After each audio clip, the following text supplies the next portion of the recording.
안교 교과 방송을 시작하겠습니다. 이번 주의 교과는 요셉이 이집트에서 총리가 되고 그 후에 벌어진 이야기들을 다루게 됩니다.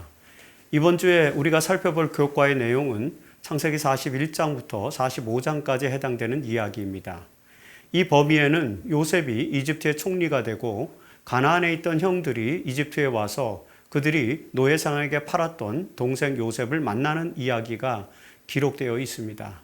자, 이 이야기 속에 나타난 종교적 교훈과 그리고 모세의 특별한 젖을 의도와 같은 것들을 저희가 살펴보도록 하겠습니다.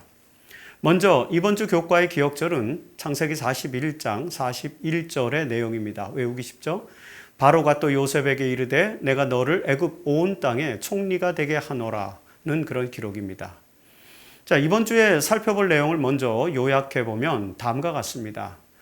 먼저 창세기 41장 37절부터 46절은 요셉이 바로의 꿈을 해석함으로써 이집트의 총리가 되는 내용을 기록하고 있습니다. 그리고 창세기 42장은 기근으로 인해서 가나안에 살던 요셉의 형들이 곡식을 구하러 이집트로 와서 요셉을 만나 곡식을 구해 가나안으로 돌아가는 장면이 기록됩니다. 창세기 43장은 요셉과의 약속을 지킬 뿐만 아니라 다시 곡식을 또 구하기 위해서 베냐민을 데리고 이번에는 이집트로 가는 내용입니다. 그리고 창세기 44장은 요셉이 형제들을 시험하기 위해 베냐민의 자루에 은잔을 넣어두고 그것이 발각되자 유다가 베냐민을 대신하여 인질이 되기를 청하는 내용이 나타납니다. 그리고 창세기 45장에서는 요셉이 형들에게 자기를 밝히는 이야기로 이루어져 있습니다. 자, 이 이야기에서 우리는 형들을 알아본 요셉이 자신을 노예상에게 팔았던 형들이 자신들의 과오를 뉘우쳤는지를 시험하는 장면들을 보게 됩니다. 그리고 요셉은 형들이 자신들의 잘못을 뉘우쳤음을 확인하게 되죠. 자, 이런 이야기들이 성경을 읽는 독자들에게 어떤 종교적인 교훈을 주고 있는지 이번 주 교과 내용을 통해서 자세하게 살펴보도록 하겠습니다. 지난주에 잠깐 언급했던 것처럼 창세기 40장에서 요셉은 두 관원들의 꿈을 해석한 후에 그리고 41장에서는 바로의 꿈을 또 해석하게 되죠. 술 맡은 관원이 복직된 이후 2년이 지났을 때에 이번에는 바로가 꿈을 꾸었는데 창세기 41장 8절에 보면은 애굽의 점술가와 현인들은 그것을 바로에게 해석하는 자가 없었다라고 그렇게 기록하고 있습니다. 술 맡은 관원은 요셉을 생각해내게 되었고요. 요셉은 바로의 앞에 불려나와 그 꿈을 해석해 주게 됩니다. 여러분들이 잘 알고 있는 것처럼 바로는 살찐 암소 7마리가 파리하여 흉한 암소 7마리에게 잡아먹히는 꿈과 그리고 또 충실한 7 이삭이 열풍에 말라버린 7 이삭에게 삼킴을 당하는 꿈, 이 두 가지 꿈을 꾸었습니다. 자, 야곱은 이 꿈의 알레고리를 7년 풍년과 7년 흉년으로 해석하였죠. 요셉은 지혜로운 책임자를 세워서 풍년의 시기 동안에 곡식을 잘 저장함으로써 흉년에 대비해야 한다고 제안을 했습니다. 그러자 바로는 요셉을 총리로 세우고 그에게 그 책임을 맡겼죠. 자, 이 이야기에서 우리는 몇 가지 종교적 시사점을 발견하게 됩니다. 첫째, 요셉은 바로에게 그 꿈이 하나님께서 주신 것이라고 거듭 말합니다. 창세기 41장 25절에서 요셉은 바로의 꿈은 하나님이 그가 하실 일을 바로에게 보이심이니이다 라고 증언하죠. 요셉은 25절과 28절에서도 하나님이 하실 일이라고 이야기하고 있고 그리고 32절에서는 하나님이 이 일을 정하셨음이라고 3번에 걸쳐서 언급합니다. 자, 이렇게 함으로써 이 꿈이 하나님께서 주신 것임을 강조하는 것이죠. 이는 특별히 지난주에 설명한 것처럼 다니엘이 느부갓네살에게 한 증언과 유사한 패턴을 보여줍니다. 다니엘도 느부갓네살에게 다니엘 2장 29절에 보면 은밀한 것을 나타내시는 이가 장래일을 왕에게 알게 하셨사오며 라고 꿈의 배경을 설명합니다. 요셉은 하나님께서 역사의 주관자 되심을 바로에게 증언하였습니다. 그 증언과 꿈 해석을 들은 바로는 창세기 41장 38절에서 이와 같이 하나님의 영에 감동된 사람을 우리가 어찌 찾을 수 있으리요라고 고백을 하죠. 이는 여러분 다니엘서 2장 47절에서 느부갓네살이 너희 하나님은 참으로 모든 신들의 신이시오라고 고백하는 것과 같은 것이죠. 이집트의 노예로 팔려간 뒤로부터 늘 하나님과 함께했던 요셉은 결국 그의 성실함과 지혜로 이집트의 바로 앞에 서게 되었을 뿐만 아니라 그로부터 하나님의 능력과 자신의 지혜에 대한 찬사를 듣게 됩니다. 요셉의 이런 생애는 모든 그리스도인들이 이웃에게는 성실하고 하나님께는 신실한 삶을 살게 될 때에 복의 근원이 될 수 있음을 교훈으로 보여주는 것입니다. 자, 둘째, 바로가 요셉을 이집트의 총리로 삼은 것은 역사적 상황에서 이해할 수 있다는 것입니다. 여러분, 요셉이 이집트에 정착할 당시에 이집트는 중왕조와 신왕조 사이의 제2중간기 시기였습니다. 역사적으로. 이 시기에 이집트는 제15왕조 그리고 16왕조를 세운 힉소스족이라고 하는 세력이 지배를 하고 있었는데, 이 힉소스라는 용어는 외국 땅의 지배자라는 이집트에서 유래한 것입니다. 힉소스족이 어떤 민족인지는 학자들 사이에 논란이 있지만 가나안인과 같은 셈족이었다는 것만은 분명한 사실인 것 같습니다.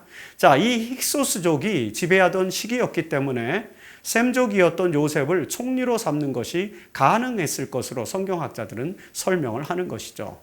출애굽기 1장 8절에 보면 여러분, 요셉을 알지 못하는 새 왕이 일어나 애굽을 다스리더니라는 표현이 등장하지 않습니까? 이 기록은 힉소스 왕조를 무너뜨리고 이집트의 신왕조를 열었던 아모세를 말하는 것으로 이해하죠. 이런 역사적인 배경에 기초해 볼 때 요셉은 같은 셈족 계열의 왕들이 다스리던 힉소스 왕조 시대에 이집트에서 총리로 임명된 것입니다. 자, 그리고 셋째, 요셉이 총리가 된 것은 그의 운명을 인도하시는 하나님의 섭리를 보여주는 것이었죠. 요셉은 하나님의 복의 근원으로서 아브라함의 계보를 잇게 될 것이었는데 하나님은 이런 방식으로 요셉을 인도하셨습니다. 요셉은 하나님이 자신의 삶을 이끌고 계시다는 사실을 깨닫게 되었고, 그런 그의 믿음은 그의 아들들의 이름에서도 나타나고 있죠. 여러분, 요셉은 사브낫 바네아라는 이집트식의 이름을 갖게 되었죠. 그리고 이집트의 제사장 보디베라의 딸 아스낫을 아내로 맞이하게 됩니다. 그리고 므낫세와 에브라임을 낳게 되죠. 창세기 41장 51절에 보면은 므낫세라고 하는 이름은 고난을 잊게 하신다라는 뜻이고, 그리고 52절에 보면 에브라임은 수고한 땅에서 번성하게 하셨다라는 뜻입니다. 자, 이 두 이름은 요셉의 생애에서 나타난 하나님의 섭리를 온전히 보여주고 있는 것입니다. 그래서 교재 저자 득한 교수는 그 이름에 나타난 요셉의 생애는 악한 것을 선한 것으로 바꿔주시는 하나님의 섭리를 드러내는 훌륭한 사례가 된다고 설명합니다. 여러분, 요셉의 생애가 이렇게 역정될 수 있었던 것은 사람에게 성실했고, 그리고 하나님께 신실한 삶을 살았기 때문이었다는 사실을 다시 한번 기록할 필요가 있습니다. 창세기 42장은 요셉의 형들이 곡식을 구하기 위해 이집트로 가서 겪게 되는 이야기가 기록되어 있습니다. 창세기 41장 57절에 보면 기근이 온 세상의 심함이었더라고 기록하죠. 여러분, 7년간의 풍년 이후에 흉년이 시작되었고, 요셉의 지혜로 다행히 이집트에는 곡식이 풍성하였습니다. 그러자 각국의 백성들이 양식을 구하려고 이집트의 요셉 앞으로 몰려왔는데 야곱의 아들들도 마찬가지였다는 것입니다. 창세기 42장 2절에 보면 야곱은 아들들에게 애굽에 곡식이 있다 하니 너희는 그리로 가서 거기서 우리를 위하여 양식을 사오라고 이렇게 말하죠. 그래서 베냐민을 제외한 나머지 10명의 아들들은 곡식을 사러 이집트로 내려갔고 그곳에서 요셉을 만나게 됩니다. 하지만 그들은 그 사람이 자신들의 동생인지를 알지 못하죠. 자, 이 이야기에서도 우리는 몇 가지 주목할 만한 내용들을 살펴볼 수 있습니다.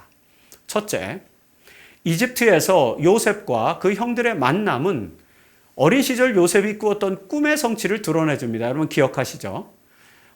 창세기 42장 6절에 보면은요, 요셉의 형들이 와서 그 앞에서 땅에 엎드려 절하매라고 기록됩니다.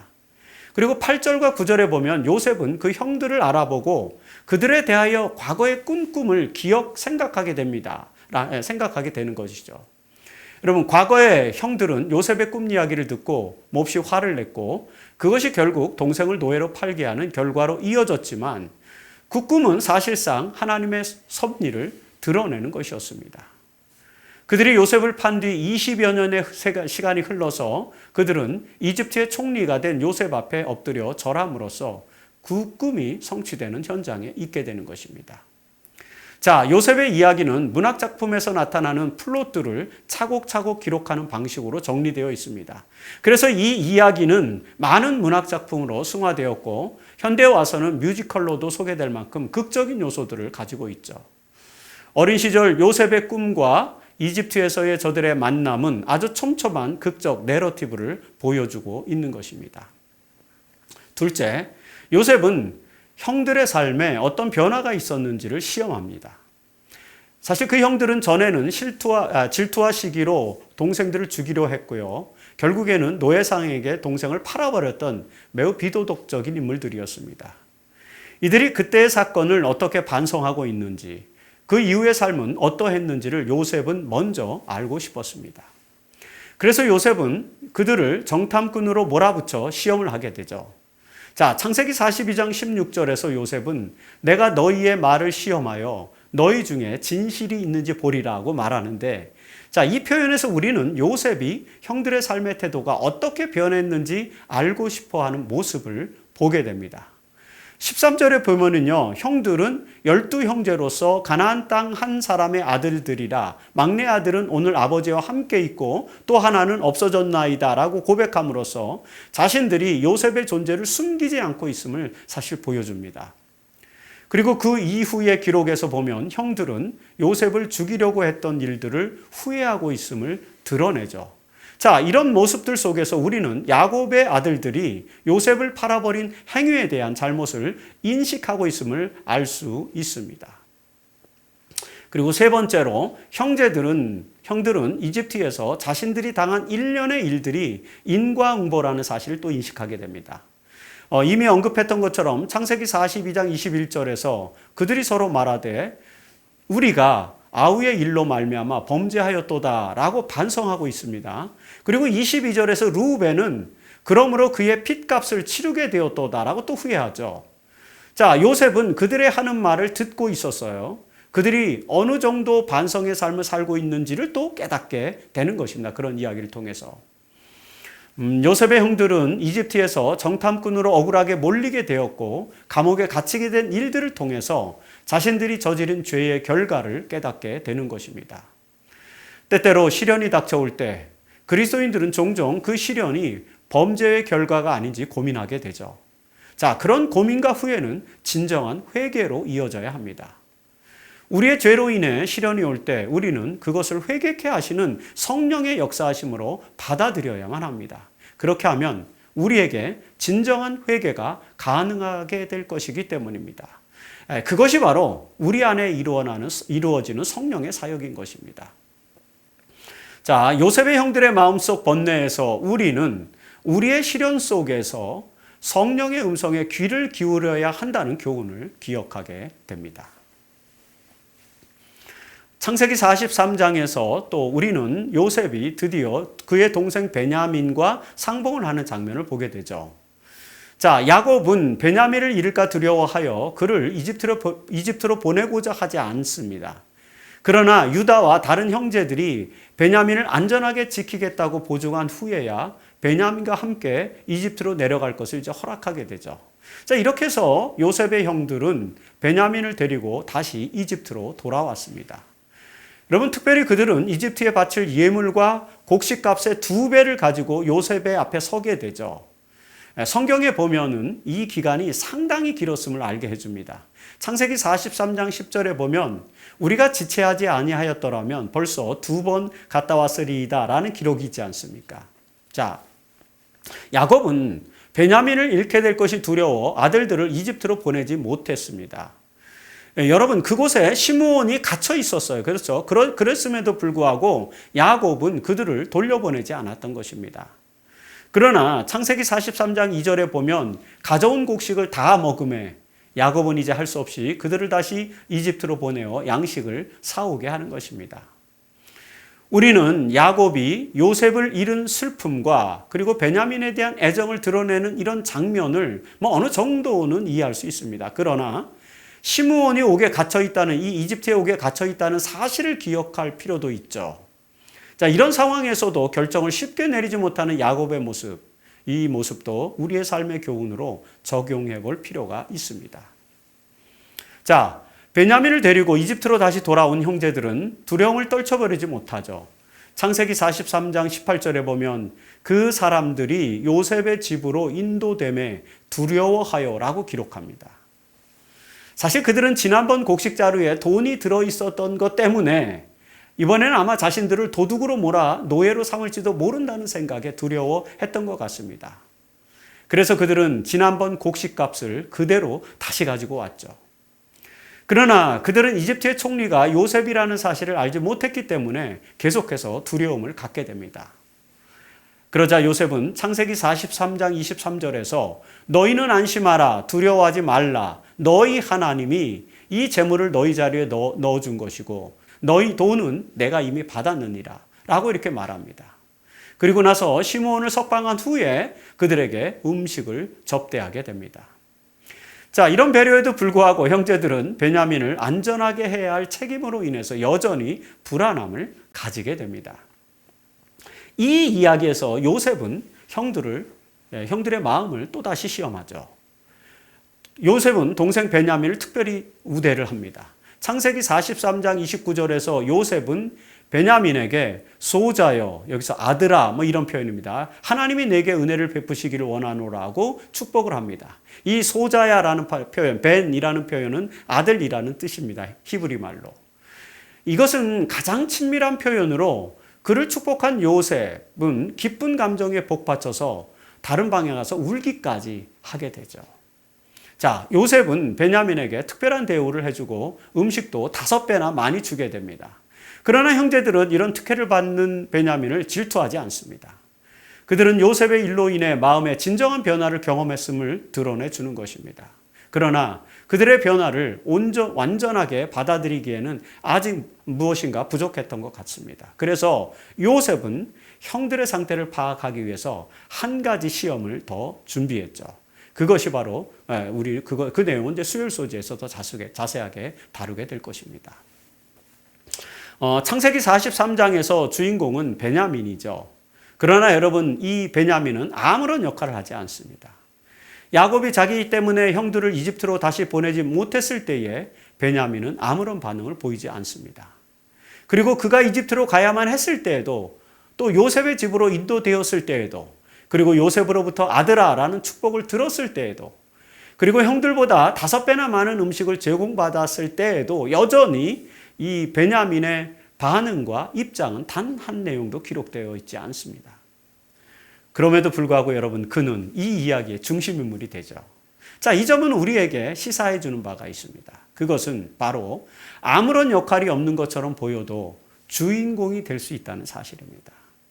우리는 이 시대의 역사에서 아무런 역할을 하지 못하는 것처럼 보일 수도 있습니다. 그러나 우리를 사랑하시는 하나님에게 있어서 우리는 모두 다 주인공들이라는 사실을 기억할 필요가 있죠.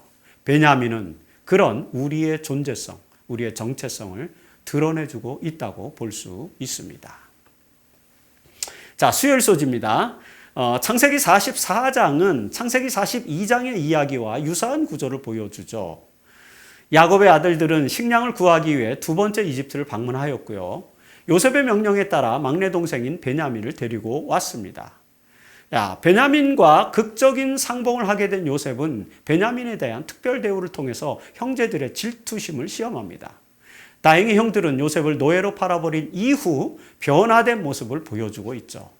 그러나 요셉은 한 가지 더 시험을 통해서 그들의 변화를 최종적으로 확인하고자 합니다. 그래서 요셉은 이번에도 곡식 자루에 양식값으로 지불했던 돈을 다 넣고 특별히 베냐민의 자루 속에는 점치는 잔을 몰래 더 넣었습니다. 창세기 44장 2절에 보면 또 네 잔, 곧 은잔을 그 청년의 자루 아귀에 넣고 라고 묘사되어 있습니다. 창세기 44장 5절에 청지기들의 말에 따르면 이것, 즉 은잔은 내 주인이 가지고 마시며 늘 점치는 데 쓰는 것으로 이렇게 묘사되어 있습니다. 여러분, 요셉이 가지고 있던 은잔이 점치는 데 쓰는 잔이었다면 요셉은 그 잔으로 정말 점을 쳤다는 것일까요?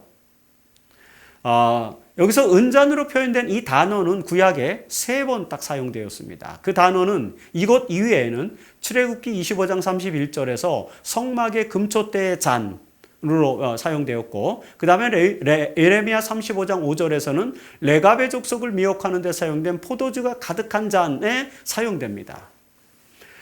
이 창세기 44장에서 사용된 은잔은 요셉이 포도주를 마시기 위해 개인적으로 사용하는 귀한 잔 정도로 이해할 수 있습니다. 그래서 요셉은 내 잔, 곧 은잔이라고 표현하죠. 그런데 여러분, 왜 청지기들은 베냐민의 자루에서 나온 그 은잔을 요셉이 점치는 잔이라고 표현했을까요? 아마도 이집트 사람들은 요셉의 능력이 그 점치는 잔에서 나온다고 생각했던 것 같습니다. 고대 근동에서는 금이나 은으로 만든 잔 속에 담긴 물의 그림자나 입자 모양을 보고 점을 치는 관습이 있었어요. 자, 이런 관습을 잘 알고 있었던 이집트 사람들은 요셉이 아마도 그런 점치는 능력의 소유자였다고 생각했던 것 같습니다. 그런데 더 이상한 것은 창세기 44장 15절에 보면 요셉 자신도 나 같은 사람이 점을 잘 치는 줄 너희는 알지 못하였느냐라고 또 질문하죠. 자, 이런 내용의 기초에서 우리는 요셉이 고대 근동의 관습처럼 정말로 은잔으로 점을 쳤을 것이다 라고 이렇게 생각해야 할까요? 이것은 아마도 고대 관습을 이용해서 요셉이 형들에게 자신의 권위를 드러내기 위한 장치, 표현법이었을 것으로 이해할 수 있습니다. 창세기 저자는 점치는 잔에 대한 고대인들의 관습을 드러내서 요셉이 가진 초자연적인 능력을 아마 드러내고자 했던 것이라고 듀칸 교수는 설명을 하고 있죠. 이처럼 성서 해석학자들은 요셉이 정치적이면서 종교적인 역할을 수행하고 있음을 드러내기 위해서 이 은잔에 대한 것, 점치는 잔에 대한 표현을 이렇게 나타내고 있는 것으로 해석하기도 합니다. 자, 아무튼 요셉은 자신의 은잔을 가지고 형들을 마지막으로 테스트하게 됩니다. 여러분, 요셉의 은잔이 하필이면 베냐민의 자루에서 발견되었을 때, 자, 이 형제들의 반응은 어떠했습니까? 창세기 44장 13절에 보면 그들이 옷을 찢었어요. 비통해 했다는 것이죠. 그리고 44장 14절에 보면은 요셉 앞에서 땅에 엎드리니 라는 표현이 등장하는데, 이런 표현에서 나타나는 것처럼 형들은 이 상황을 자신들 모두의 비극으로 받아들이게 됩니다. 요셉은 창세기 44장 17절에서 잔이 그 손에서 발견된 자만 내 종이 되고 너희는 아버지께로 도로 올라갈 것이다 라고 했습니다.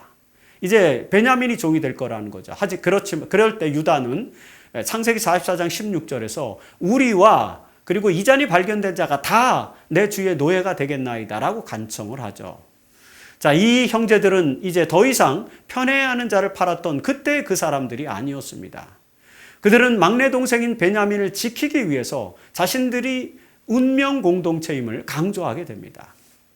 여러분, 이 이야기에서도 주인공은 베냐민이었지만 여전히 베냐민은 아무 입장도 드러내지 않고 있습니다. 그의 운명은 오로지 그 형들의 태도에 달려 있었습니다. 그리고 그 형들은 운명 공동체로서 자신들의 역할을 충실하게 수행하고 있죠. 여러분, 특별히 대변자로 나선 유다는 자신들의 가족사를 이야기하면서 이제 하나 남은 동생마저 잃게 되면 아버지 이스라엘도 죽게 될 것이라고 호소합니다. 창세기 44장 31절에서 아버지가 아이의 없음을 보고 죽으리니 라고 묘사하죠. 자, 이런 진솔한 이야기는 요셉으로 하여금 형들의 변화를 확신하게 해 주었던 것입니다. 그리고 여러분, 이 이야기에서 우리는 특별히 유다의 태도에서 중요한 종교적 교훈을 발견하게 되죠. 창세기 44장 33절에 보면 유다는 이제 주의 종으로 그 아이를 대신하여 머물러 있어 내 주의 종이 되게 하시고 그 아이는 그의 형제들과 함께 올려 보내소서라고 간청을 하게 됩니다. 여러분, 유다는 그 자신이 베냐민을 대신해서 이집트의 종이 되겠다고 호소합니다. 그는 창세기 43장 9절에서 보면 아버지 이스라엘에게 이렇게 약속하죠. 만일에 베냐민에게 문제가 생기면 내가 그를 위하여 담보가 되오리니 아버지께서 내 손에서 그를 찾으소서라고 약속하지 않습니까? 이제 유다는 그 약속을 지키고 운명 공동체인 가족들과 베냐민을 지키기 위해서 자신을 대속물로 바치려고 하는 것입니다. 여기 그 아이를 대신하여 이렇게 베냐민을 대신하여라고 표현된 이 단어는 창세기 22장 13절에서 숫 양을 아들을 대신하여 번제로 드렸더라는 그 아브라함의 그 사건, 이삭의 사건의 표현에서 사용된 바로 그 단어입니다. 둑한 교수가 강조하고 있는 것처럼 유다는 베냐민을 대신하여 자신을 희생제물, 즉 대성물로 바친다는 것이죠. 자, 이처럼 베냐민을 보호하려는 유다와 다른 형제들의 태도는 결국 요셉으로 하여금 그들의 변화를 확신하게 해주었습니다. 이제 요셉은 자신이 누구인지를 밝혀야 할 때가 되었다고 생각했습니다. 목요일 소지에서 그 내용이 나타나게 되죠.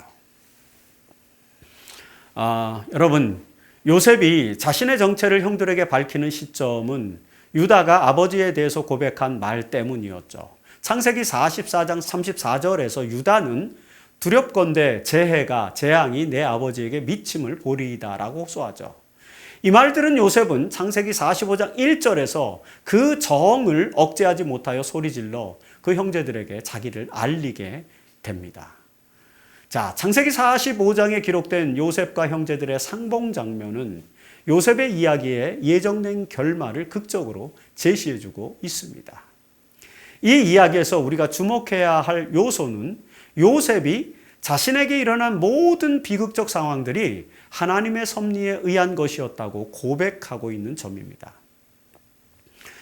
창세기 45장 5절에서 요셉은 당신들이 나를 이곳에 팔았다고 해서 근심하지 마소서, 한탄하지 마소서, 하나님이 생명을 구원하시려고 나를 당신들보다 먼저 보내셨나이다라고 고백합니다. 여러분, 요셉은 형들이 자신을 노예상들에게 팔아서 이집트로 오게 된 것은 우연한 사건이 아니라 하나님께서 미리 아시고 그를 이집트에 팔려가도록 허락하신 것이라고 설명하는 것입니다. 형들로부터 죽음의 위기를 넘기고 노예로 전락한 자신의 처지를 되돌아보면서 요셉은 그것이 하나님의 섭리라고 고백하고 있는 것입니다. 사실 여러분, 이런 고백은 쉽지 않은 고백이죠. 여러분, 더욱이 그 모진 고난의 생애가 결국 가나안에 있는 아버지와 형들을 살리기 위한 하나님의 섭리였다고 또 고백하는 이런 내용들. 자, 이런 내용들은 결국 요셉이 믿음의 조상으로서의 자격을 갖추고 있음을 보여주는 것입니다. 그래서 여러분, 요셉은 동일한 고백을 창세기 45장 7절에서도 반복하죠. 자, 여기 창세기 45장 7절에서 요셉은 하나님이 큰 구원으로 당신들의 생명을 보존하고 당신들의 후손을 세상에 두시려고 나를 당신들보다 먼저 보내셨나니라고 또 설명을 합니다. 이런 요셉의 설명에는 믿음의 조상으로서 그의 놀라운 믿음의 통찰력을 또 보여주는 것이죠. 요셉이 이집트의 총리가 된 것은 장차 이스라엘의 12지파가 될 요셉의 형제들의 생명을 보존할 뿐만 아니라 그 후손들을 세상에 있게 하려는 하나님의 섭리였음을 믿음으로 고백하는 것입니다. 그래서 요셉은 창세기 45장 8절에서 나를 이리로 보낸 이는 당신들이 아니요 하나님이시니라. 하나님이 나를 바로에게 아버지로 삼으시고 그 온 집의 주로 삼으시며 애굽 온 땅의 통치자로 삼으셨나이다 라고 구체적으로 고백을 하게 되는 것입니다. 요셉은 자신이 이집트에서 얻은 지위와 권세가 모두 하나님의 섭리였음을 다시 한번 고백을 하게 되는 것입니다. 이런 놀라운 믿음의 고백과 함께 요셉은 이제 그의 형들에게 자신의 지위와 권세를 확인시켜주면서 아버지 이스라엘을 모시고 모든 가족들이 이집트로 이주하도록 부탁을 합니다. 창세기 45장 10절에서 요셉은 아버지의 아들들과 아버지의 손자들과 아버지의 양과 소와 모든 소유가 고센 땅에 머물며 나와 가깝게 하소서라고 요청하고, 그리고 11절에서는 또 흉년이 아직 5년이 남아있으니 내가 거기서 아버지를 봉양하리이다 라고 계획을 설명해 줍니다. 요셉의 형들은 그가 정말로 이집트 노예상에게 팔아버렸던 요셉이며 그가 이제 이집트에서 높은 지위를 가졌다는 사실을 분명하게 인식하게 됩니다. 그래서 14절에 보면 그들은 요셉이 형들과 입을 맞추며 안고 우니 그제서야 요셉과 말을 하게 되는 것입니다. 아버지와 그 가족들의 이주에 대한 요청, 그리고 막내 동생인 베냐민과의 뜨거운 포옹, 그 형제들과의 입맞춤의 행위 이런 것들을 통해서 형들은 요셉이 자신들을 용서했음을 확신하고 서로 화해하고 만남을 가지게 되는 그런 모습들을 이제 보게 됩니다. 자, 이 장면에서 우리는 형들의 진정한 반성과 요셉의 용서라는 구속사의 원리를 또 발견을 하게 되는 것입니다. 창세기 45장 16절에서 요셉의 형들이 왔다는 소문이 바로의 궁에 들림에 바로와 그의 신하들이 기뻐하고 라는 그런 기록이 있습니다.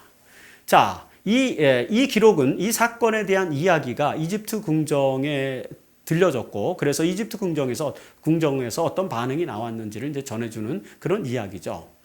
바로는 요셉의 가족들을 이집트로 초청하고 좋은 땅을 주겠다고 약속합니다. 여러분, 가나안은 흉년으로 고통을 당하고 있었습니다. 자, 요셉의 전망에 따르면 이런 상황은 5년 이상 더 지속될 것이죠. 이런 상황에서 유일하게 곡식이 저장되어 있던 곳은 이집트밖에 없었습니다. 그리고 또 특별히 고센 땅, 즉 나일강 삼각주의 지역은 기근에도 불구하고 곡식을 얻을 수 있는 물이 풍부한 그런 곳이었죠. 이집트의 왕은 요셉의 부모와 가족들을 그곳으로 초청하게 됩니다. 이 초청으로 인해서 이스라엘 백성들이 이집트로 이주를 하게 되는 것이죠.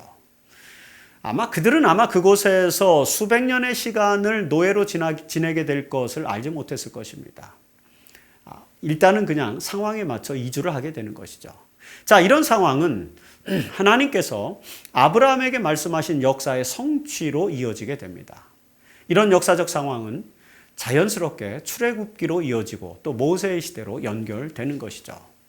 이처럼 창세기는 인류의 역사로부터 시작해서 이스라엘 백성들의 이집트 이주로 마무리 짓게 됩니다. 자, 이 내용은 다음 주의 교과에서 더 자세하게 다루게 될 것입니다. 이번 주 우리는 하나님과 함께 했던 요셉이 하나님의 영에 감동되어 바로의 꿈을 해석하고 그래서 이집트의 총리가 되고 그리고 그 후에 일어난 일들을 살펴보게 되었습니다. 바로의 꿈대로 7년 동안의 풍년 이후에 흉년이 이르러 왔고 그 2년째 되는 해에 이스라엘은 자식들을 이집트로 보내어 식량을 구입해 오도록 지시합니다. 자, 이집트로 내려간 요셉의 형들은 총리가 된 요셉을 만나지만 그를 알아보지 못하죠. 요셉만 그들을 알아보고 그들을 시험하게 됩니다. 형들은 그 시험으로 인한 위기의 순간에 자신들이 과거에 요셉을 팔아버린 일을 후회하게 되죠. 특별히 요셉은 형들을 시험하기 위해 베냐민을 데려오도록 하였고 그들은 아버지에게로 돌아갔다가 양식이 떨어지게 되자 다시 베냐민을 데리고 이집트로 돌아옵니다. 요셉은 동생 베냐민을 편애하면서 다시 한번 형들을 테스트하죠. 그러나 형들은 점치는 잔이 나온 베냐민을 옹호하고 유다는 그를 대신해서 종이 되겠다고 나서게 됩니다. 이런 상황을 통해서 형들의 변화를 확신한 요셉은 자신의 신분을 드디어 밝히고 자기를 이집트로 판 것은 하나님의 섭리였음을 고백하게 되는 것입니다. 자, 이런 만남으로 형제들은 화해를 하게 되었고 이스라엘과 그 가족들은 이집트로 이주를 하게 된다는 것이죠. 이런 내용들을 우리는 이번 주에 함께 살펴보았습니다. 자, 이번 주 해설 방송을 마무리하면서 요셉의 형들이 어떻게 자신들의 행위를 뉘우치고 변화되었는지를 기록한 엘렌 화이트의 기록을 살펴보도록 하겠습니다. 영적 선물 3권 155페이지부터 156페이지에 있는 말씀입니다. 갇혀있던 3일간의 시간은 야곱의 아들들에게 쓰라린 슬픔의 시간이었다. 그들은 자신들이 행했던 잘못된 일, 특별히 요셉을 잔인하게 대했던 일을 떠올렸다. 그들은 정탐꾼이라는 누명을 쓰고 갇히게 되었는데 만일 자신들의 결백함을 증명할 증거를 가져오지 못한다면 거기서 모두 죽든지 노예가 될 것임을 알았다. 그들은 자신들이 어떤 노력을 할지라도 요셉이 참혹하게 죽었다고 믿고 있는 그 아버지를 설득하여 베냐민을 데리고 오지 못할 것이라고 생각했다. 그들은 요셉을 노예로 팔았으며 하나님께서 그들이 노예가 되게 하심으로 그들을 벌하고 계신다는 생각에 두려웠다. 요셉은 그의 아버지와 그의 형제들의 가족들이 식량으로 인해 고통당하고 있을 것이라고 생각한다. 또한 그는 형들이 자신에게 잔인하게 행동한 것을 회개했으며 그렇기 때문에 결코 자신에게 했던 것처럼 베냐민에게 하지 않을 것임을 확신하게 된다. 여러분, 이런 상황과 더불어서 요셉은 이제 형들의 진심을 확인했습니다. 진정한 변화는 믿음의 삶 속에서 나타나게 되는 것입니다. 우리도 요셉의 형들과 같은 변화를 우리의 삶 속에서 경험해야만 합니다. 하나님의 말씀을 사랑하는 모든 교인들의 삶 속에서 이 요셉의 형들의 변화처럼 우리의 삶 속에서도 진정한 변화가 일어나기를 바랍니다. 그래서 하나님의 축복을 받는 그리스도인들이 되기를 바라면서 이번 주 교과 해설 방송을 마치겠습니다.